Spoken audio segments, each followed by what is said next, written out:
yang terakhir sebagai penutup, selain hubungan dengan Allah yang kita jaga, juga jaga hubungan dengan sesama. Saya akhiri, tersebut dalam hadis riwayat Muslim. Ada orang-orang yang dikisahkan dua jenis, satu perempuan, kedua umum. Yang perempuan diadukan oleh tetangganya. Dia rajin salat, rajin puasa, rajin baca Quran, diadukan tetangganya kepada Nabi, ya Rasulullah, si fulanah ini bersikap begini. Dia senang mencela tetangganya, senang berselisih. Kata Nabi, hiya finnar. Dia kalau nggak tobat, masuk ke neraka. Kalau tidak tobat, masuk ke neraka. Disebutkan di hadis Muslim riwayat sahabat Abu Hurairah radhiyallahu taala anhu. Perhatikan kalimatnya nih. Lihat kalimatnya. Nabi sedang kumpul begini dengan para sahabatnya, ditanya. Bertanya Nabi, atadrunal muflis, tahu nggak kalian orang yang bangkrut saat di akhirat? Kata sahabatnya, ya Rasulullah, al-muflisu fina ma la dirham lahu wa la mata'. Ya Rasulullah, orang bangkrut di antara kami yang sudah nggak punya uang sepeser pun, nggak ada aset sedikit pun. Uang nggak ada, aset nggak punya. Kata Nabi, perhatikan baik-baik kalimatnya.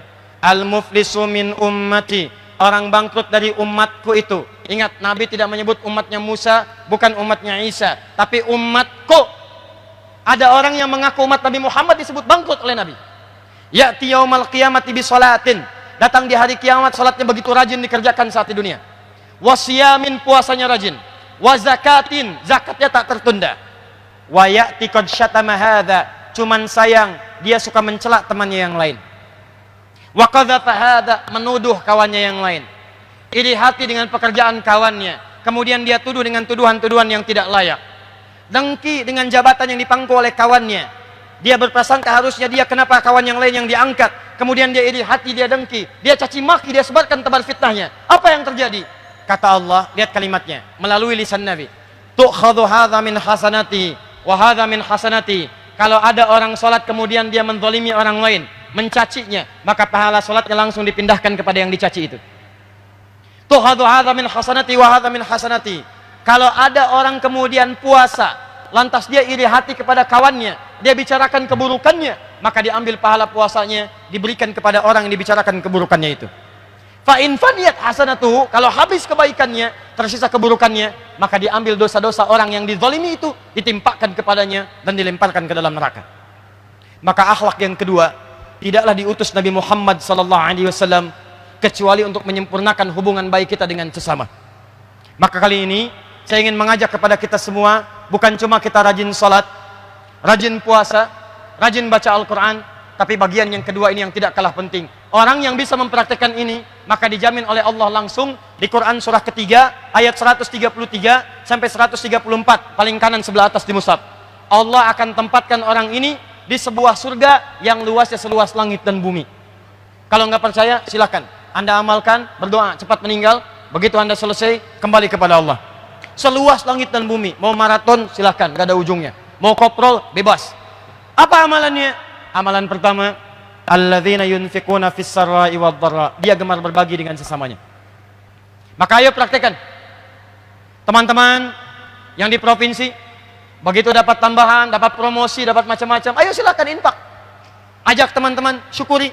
Boleh jadi Anda naik jabatan itu bukan karena Anda hebat juga, karena teman-teman Anda membantu Anda.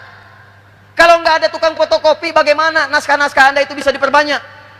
Kalau nggak ada yang ngetik, kalau nggak ada yang nyediain komputer, kalau Anda haus nggak ada yang nyediain teh, bagaimana Anda bisa menunaikan tugas dengan baik? Makanya adabnya kata Quran, begitu mendapatkan rezeki lebih dari Allah, bagi dengan sesamanya. Bahkan dalam hal ini jangan pisahkan non-muslim. Mungkin di sini ada pegawai yang non-muslim, begitu Anda dapatkan rezeki, bagi. Yuk ajak.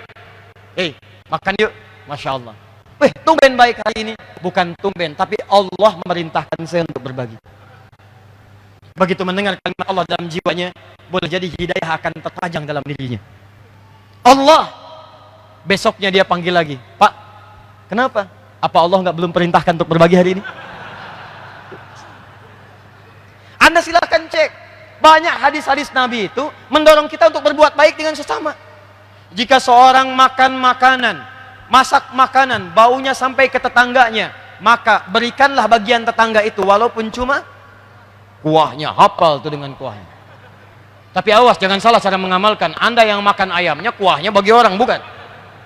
Dilihat bagaimana indahnya dalam Islam. Begitu Anda masak, sampai baunya ke tetangga, bagi, kata Nabi. Dia punya hak, dia merasakan baunya. Tapi saya tanya pada Anda, apakah Nabi mengatakan kalau tetangga Anda Muslim saja? Tidak. Ini Anda pulang nih, tetangga Anda samping ada yang Kristen, sampingnya lagi Hindu, sampingnya lagi Muslim. Anda pulang dari sini masak opor ayam, baunya ngalir ke semua rumah tadi. Yang Kristen dapat baunya, yang Hindu dapat baunya, yang Muslim dapat baunya. Nabi mengatakan bagi, jangan pisahkan mereka semua. Bagi satu-satu. Indah. Betapa tinggi nilai dalam Islam. Dan jangan dilewatin. Anda masak opornya, Kristen mah Hindu dilewatin. Islam yang dikasih. Keluar yang Kristen, Pak, opornya enak ya. Emang enak, Pak. Luar biasa. Cuman sayang, Bapak kafir. Oh. Tidak. Kasih. Begitu Anda bagikan, maka dicatat pahalanya. Kalau Anda berikan ada tenaga dipakai sholat, Anda dapatkan pahala sholat itu. Anda berikan pada penghafal Quran, diberikan mushaf, begitu dibacakan oleh orang ini, setiap hurufnya 10 pahala untuk Anda. Nih, modalnya 50.000. Simpan mushaf di masjid nih. Begitu Anda simpan, dibaca oleh seseorang, satu huruf aja, satu huruf, baca satu huruf, turun At-Tirmidzi nomor hadis 2910. Man qara'a harfan min kitabillah falahu asyru hasanat. Siapa yang baca satu huruf dari kitabullah, dia diberikan 10 kebaikan, 10 setiap hurufnya.